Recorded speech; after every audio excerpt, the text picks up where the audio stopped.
première chose que je fais quand j'ouvre un œil, c'est penser parfum. Je sens toujours sur ma main les 2 parfums que j'ai mis avant de me coucher. Le plus important pour créer, c'est d'être obsédé par ce qu'on cherche. Planter une petite graine dans la tête et ensuite la transformer en obsession. Donc que ce soit une question récurrente qui vienne, qui revienne, jusqu'à ce qu'elle soit résolue. Patrick, si je devais le décrire, c'est un homme rapide, comme une photo. Tac, c'est une émotion. Il le sent, il aime ou il n'aime pas. On ne croise pas 2 Alberto dans sa vie, il n'y en a qu'un seul.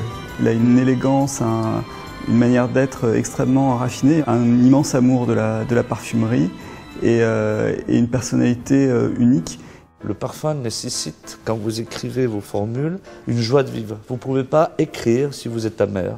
Je ne crois pas du tout au stress dans la création. Je crois que c'est la pire des choses pour se dire qu'on va inventer quelque chose d'intéressant.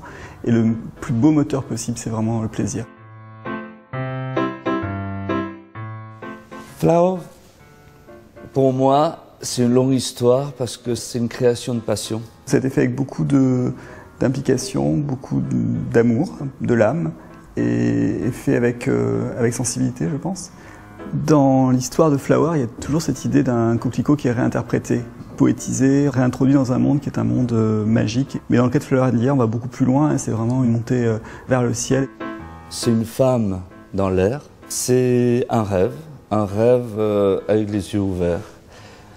Entre l'eau de parfum et l'eau de toilette, c'est un réel travail d'écriture, de recommencer.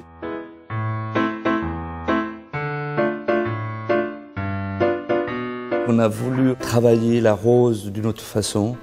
On a voulu garder cette force de rose plus charnelle avec une infusion de rose et avec le bouton de rose, très simple, un peu glantine, un peu rosé du matin. La rose, elle est surprenante, elle est toujours différente. Alors ça, c'est le fameux jasmin qui sent très très bon. Et on a pris une fraction de ce jasmin, on a enlevé le côté animal un peu lourd, et on a pris la partie très fraîche, très naturelle. Le freesia, c'est très délicat, une note douce, chocolatée. On a repris une poire, la sensation de côté juteux associé à une mandarine. L'association du zeste, on l'a senti 1000 fois. Et 1000 fois, ou 10 000 fois, vous avez cette sensation de joie. Quand on est enfant, on aime voir cette essence magique, parce qu'on ne sait pas que c'est l'essence qui sort de la pulpe. Le pamplemousse n'a pas du tout ce côté. Le parfumeur rêve avoir capté cette amertume, ce côté beaucoup plus âpre.